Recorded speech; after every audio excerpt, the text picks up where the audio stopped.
bagaimana prajabatan, PPG prajabatan ini bisa lebih baik. Salah satu usulan yang sedang coba kita kembangkan saat ini atau kita diskusikan adalah bagaimana membuat sebuah PPG dalam jabatan berbasis sekolah. Terima kasih Bu Etiva, saya akan share screen terkait dengan beberapa materi tambahan untuk GTK. Pertama-tama dalam konteks peta jalan kita tentunya memahami urgensi tentang perlunya kita melakukan perubahan yang fundamental dan terutama dalam hal ini guru adalah komponen yang sangat penting untuk bisa mencapai tujuan kualitas pendidikan. Tadi dari Pak Toto sudah menyampaikan slide ini yang menggambarkan bahwa dan Pak Amin juga melengkapi, guru-guru kita memang perlu terus untuk melakukan peningkatan kompetensi. Visi dari Merdeka Belajar adalah bagaimana guru-guru kita menjadi lebih menguat agensinya, jadi bukan menerima instruksi, tapi lebih untuk melakukan inovasi-inovasi dan kreativitas, dan melihat kurikulum sebagai bukan benda yang mati yang harus kemudian diimplementasikan secara letterlek, tapi harus menjadi pemilik dari kurikulum itu sendiri dan pengembang dari kurikulum itu sendiri. Bahwa guru adalah sebagai fasilitator karena pengetahuan sebenarnya ada di mana-mana saat ini. Jadi bagaimana untuk mengelola ini adalah hal yang terpenting. Lalu kemudian bagaimana guru terus meningkatkan kompetensi dan memiliki purpose, memiliki tujuan sebagai seorang profesi untuk menentukan kualitas pengajaran. Pelatihan-pelatihan guru harus berbasis sekolah, berbasis kepada praktek, jadi jangan jauh dari apa yang terjadi di sekolah, dan penilaian kinerja guru harus dilakukan secara holistik. Nah, pedagogi yang kita ingin terus kuatkan dalam hal ini untuk mendukung, kalau tadi Pak Amin bilang ada content knowledge, ada pedagogical knowledge, dan pedagogical content knowledge, tentunya berorientasi kepada filosofi Ki Hajar Dewantara itu sendiri, yaitu bahwa pendidikan itu harus berorientasi kepada siswa. Itulah tujuan yang terpenting dan tujuan utama sebenarnya, apapun yang kita lakukan di stakeholder, pemangku kepentingan di pendidikan harus bermuara kepada murid. Karena itu pendekatan yang terdiferensiasi, yang heterogen, lalu bagaimana ada student voice, student choice, bagaimana para siswa juga ikut menentukan kegiatan belajar, pembelajaran yang berorientasi kepada siswa, dan bagaimana kita memanfaatkan teknologi. Karena di era revolusi industri 4.0, teknologi merupakan hal yang penting yang sebagai untuk bagaimana mencapai tujuan kita dengan lebih baik lagi. Teknologi tidak akan pernah menggantikan guru-guru yang baik, tapi teknologi bisa membantu guru-guru kita untuk mencapai tujuan-tujuan dengan lebih baik. Lalu kemudian bagaimana mengedepankan cara pengajaran, pembelajaran yang menggunakan kegiatan berkelompok atau kolaborasi. Dan pengajaran juga harus sesuai dengan level kemampuan siswa, baik itu level secara kognitif maupun secara social emotional. Kurikulum yang dikembangkan itu bersifat fleksibel, tidak bersifat letterlek atau kaku gitu ya, dan berdasarkan kompetensi dan bisa merupakan sebagai framework atau kerangka atau menu dengan fokus kepada soft skill, keterampilan lunak dan pengembangan karakter. Nah, dalam konteks transformasi kebijakan untuk mengatasi permasalahan kualitas dan kuantitas, baik dalam konteks calon guru, guru dalam jabatan dan lembaga pendidikan guru, kita memiliki ada secara perspektif kuantitas dan kualitas. Kita tahu kita terus meningkatkan daya tarik menjadi guru.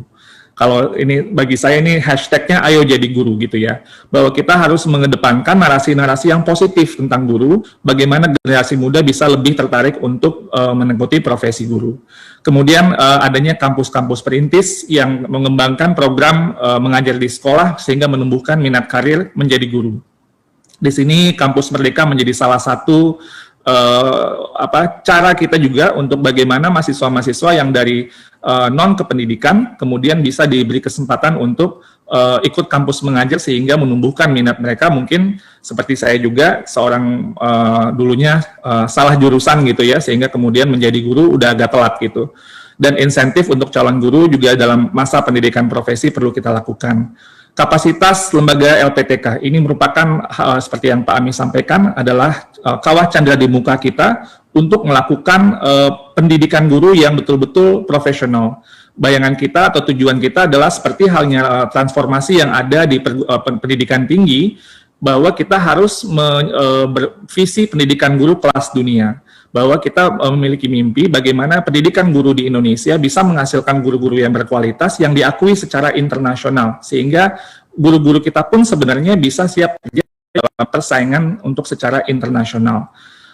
Lalu kemudian dibutuhkan dalam konteks pemenuhan kebutuhan-kebutuhan guru, crash program, terutama di daerah 3T dengan target mahasiswa di semester akhir, lalu peningkatan efektivitas, ini nanti saya akan memaparkan lebih lanjut tentang bagaimana kita perlu urgensi PPG dalam jabatan, karena kalau tidak diselesaikan, ini akan mengambil kapasitas dari LPTK untuk menyelenggarakan pendidikan guru. Kemudian pelayanan dan proses pendidikan, kita perlu ada transformasi, bagaimana cara melakukan pendidikan profesi guru dengan lebih baik dan lebih efektif, kemitraan dengan lembaga kelas dunia sebagai bagian juga dari transformasi yang ada di pendidikan tinggi di Indonesia, lewat matching fund, competitive fund, ini LPTK harus melakukan inovasi atau riset yang dengan memanfaatkan skema transformasi pendanaan di pendidikan tinggi. Lalu secara pengembangan kompetensi dan karir, kita ingin menekankan selain juga pendidikan pelatihan guru, tapi juga kepemimpinan. Ini sangat penting sekali karena kita sudah banyak sekali belajar dari pengalaman masa lalu bahwa sekolah-sekolah yang baik itu memiliki pemimpin-pemimpin sekolah yang juga baik.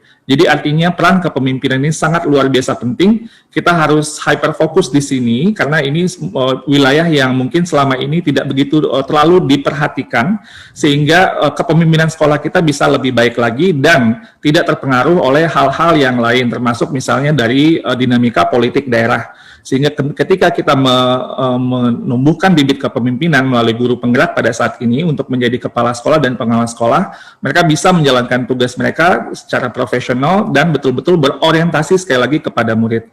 Lalu kemudian kita melakukan bantuan-bantuan peningkatan kualifikasi akademik untuk membantu guru-guru kita meningkatkan kualifikasi secara lebih baik lagi, dengan kemudian ada jenjang karir yang juga beragam.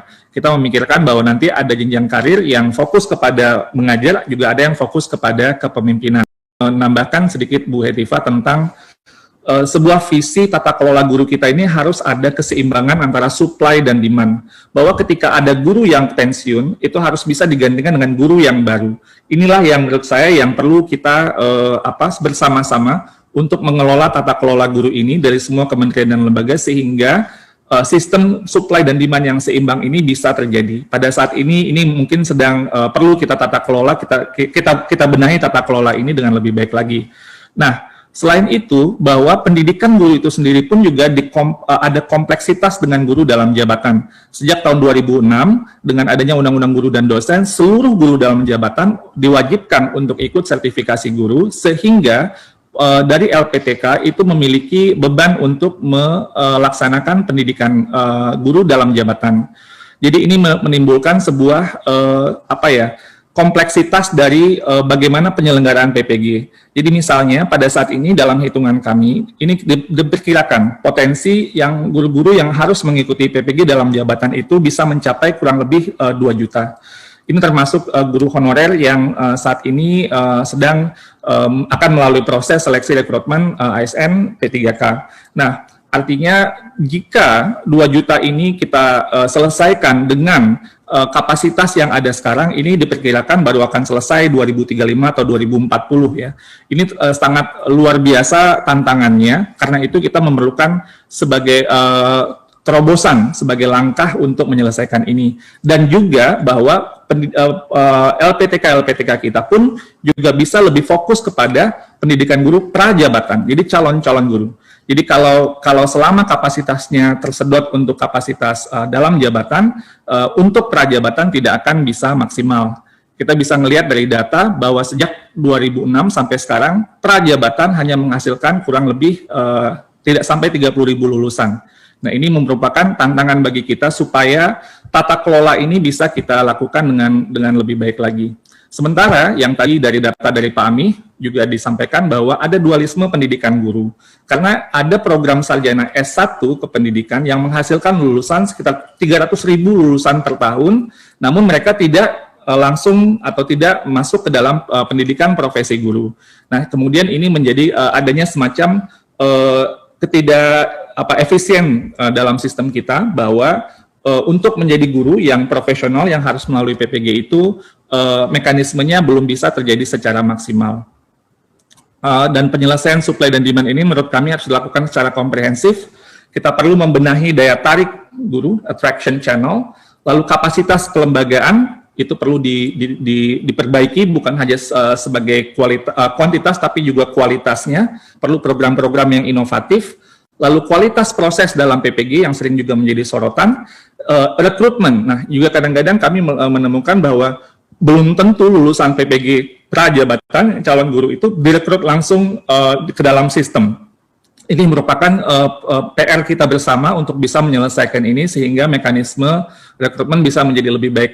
Dan juga ada competing demands yang tadi antara prajabatan dan dalam jabatan. Saya mungkin akan hyperfokus terakhir di sini Bu Tifa.